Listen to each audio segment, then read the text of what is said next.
that's what brings us to today. Jonna Spilborg, criminal defense attorney. Jonna, good morning to you. Let me play this clip here. He appeared on Good Morning America in February of 2019, and this was part of that. Robert. I'm an advocate. I respect too much the people who I am now one of those people who have been attacked in any way. You do such a disservice when you lie about things like this. As a defense attorney, how would you defend him?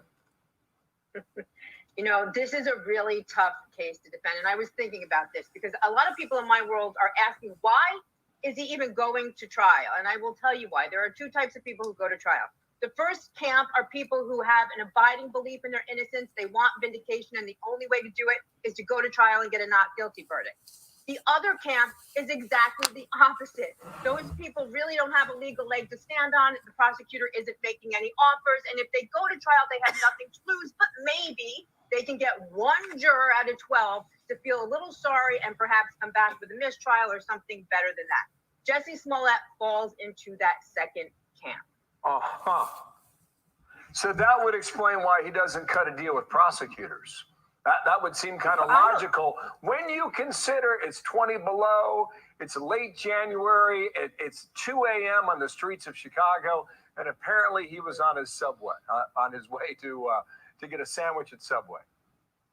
Yeah, I don't think prosecutors now are even offering him a deal. I mean, look what he did. This takes hoax to a whole other level because he based his hoax on a country that was divided. He based it on race. He based it on homophobia. This isn't a case where you have a runaway bride or a balloon boy or somebody who committed those kinds of hoax for their own personal gain. He was using the country to get what? A step up in his career.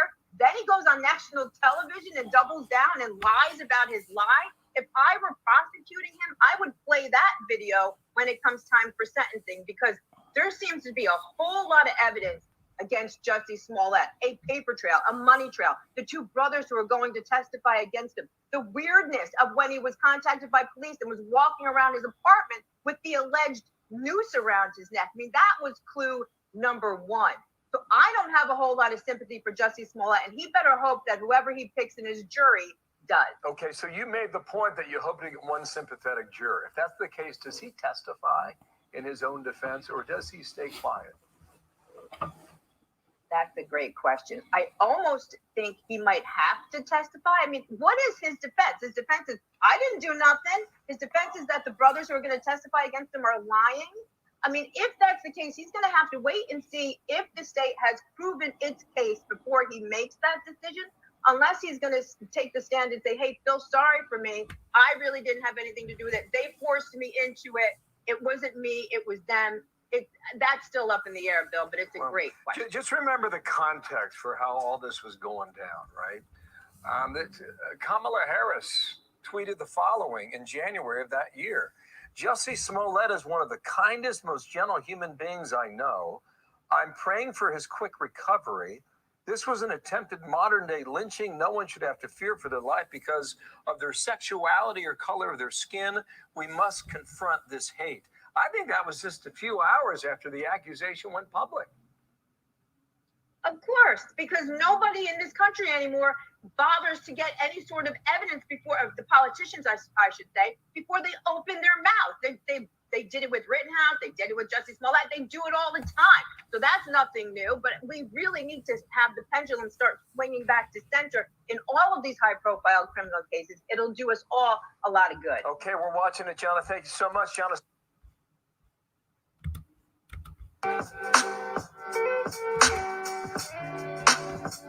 I just don't understand how he thinks this is going to work out. He might as well just plead guilty.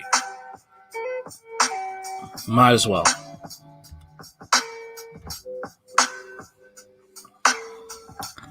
It's just pretty much an open and shut case with this dude. Pretty much. Jussie Smollett trial begins with prosecutor alleging a planned hate crime and actor's defense insisting the case was a tremendous rush to judgment. Okay. After years of controversy and roller coaster twists and turns, the trial of Jussie Smollett began Monday with prosecutors alleging the actor faked a hate crime that grabbed the nation's attention and defense calling that a fantasy. Smollett's allegedly fakery, special prosecutor Dan Webb told jurors, was not just a crime, it was a despicable act that degenerated victims of actual hate crime. But it was Smollett who was in fact the real victim. His defense alleged in opening statements the victim of a tremendous rush to judgment that ruined his career and reputation, defense attorney Nish Unshe said. The prosecutor's star witness, brothers who told police they helped Smollett fake the attack, are opportunistic liars who hated Smollett because of who he is as a person, Unk said. Okay.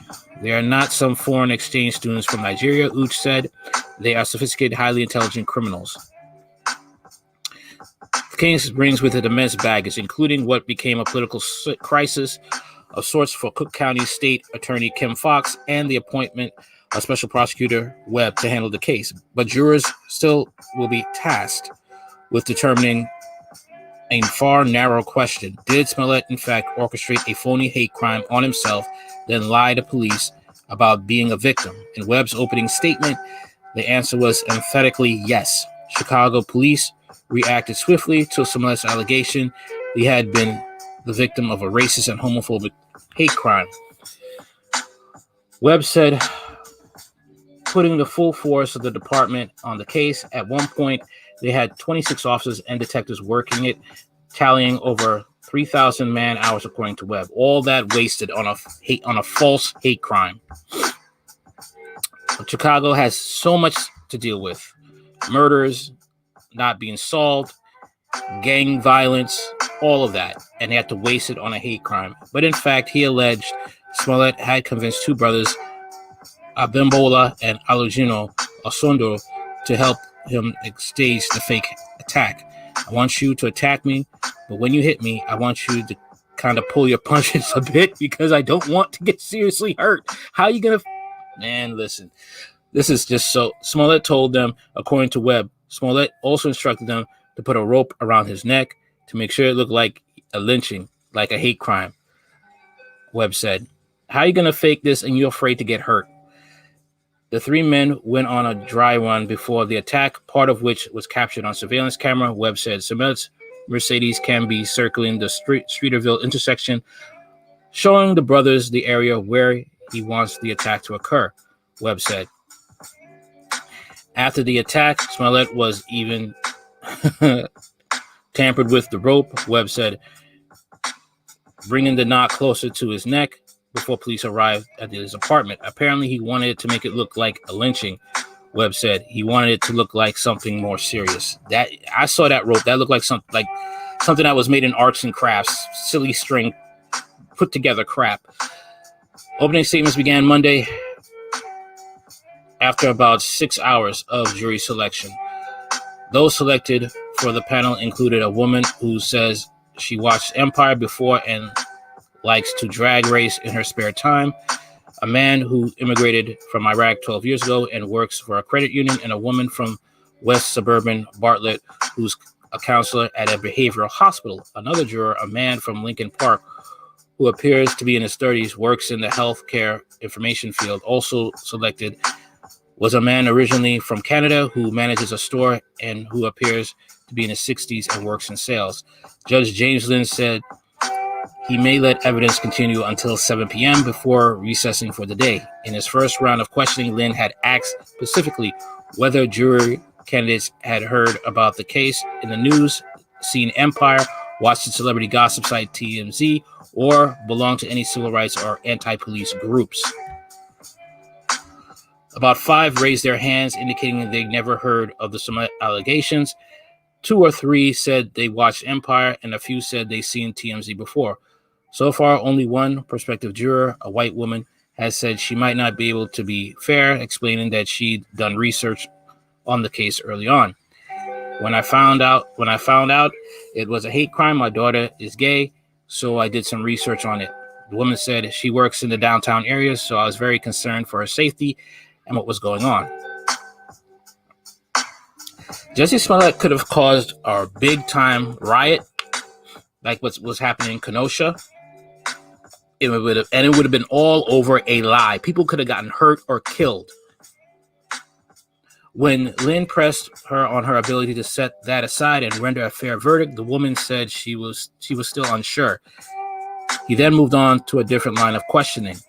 The woman was later dismissed. Smollett arrived at the courtroom shortly before 9:30 a.m., wearing a dark suit and a dark mask, with two supporters flanking him and holding both of his arms as he walked. The trial is slated to last at least a week. Unlike during a previous high-profile trials, the proceeding will not be live-streamed either online or on an overflow room. By now, the contours of the story are familiar. Smollett claimed he was walking home from a Subway restaurant one night in January 2019 when two men wearing ski masks attacked him, yelling racial and homophobic slurs and hanging a noose around his neck. One of his attackers appeared to be white, Smollett said, and in the midst of the assault, one assailant yelled, "This is my..."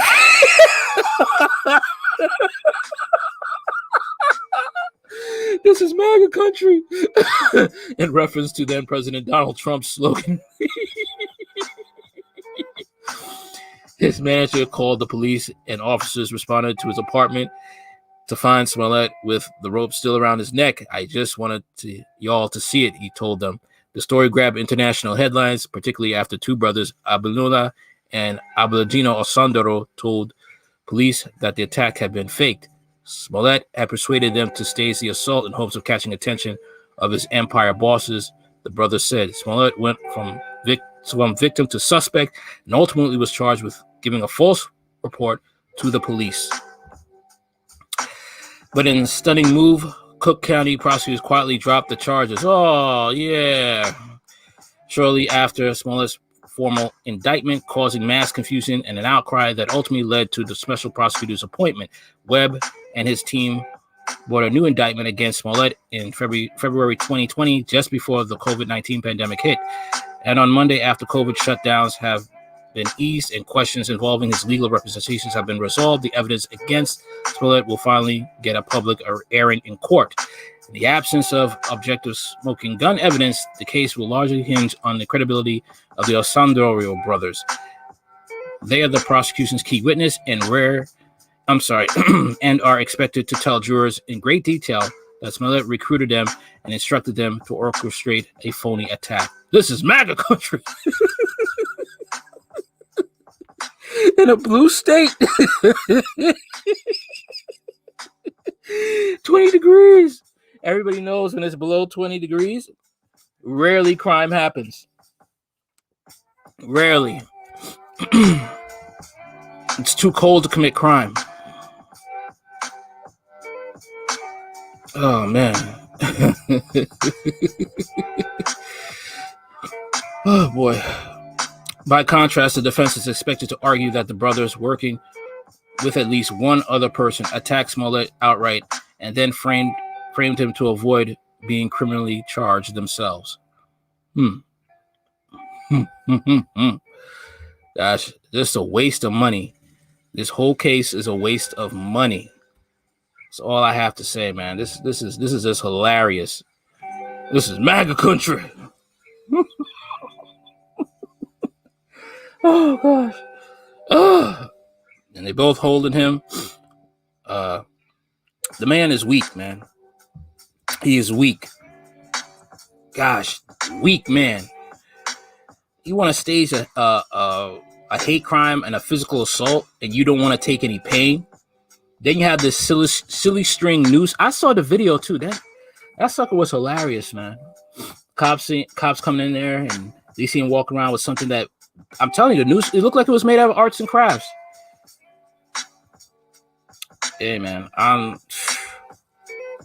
don't know, man. I don't know. I just see it, but it does look bad, man. It does look bad. Everybody looks bad.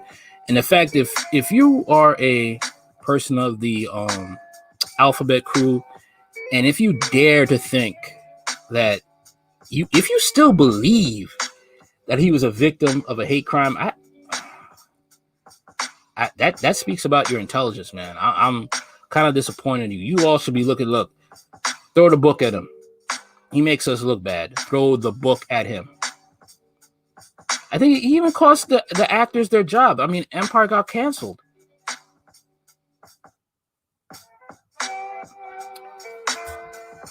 He has to pay for his crimes. He has to pay for his crimes. Who here thinks he's still innocent? Or you've woken up and you know he's guilty? Let me know in the comments. Do you think that Jussie Smollett should go to prison? Do you think that he shouldn't? Do you think he should go to prison because people could have died, because this could have turned out real ugly? This could have been riots in the street. Let me know in the comments. Like, share, comment, and subscribe. Later.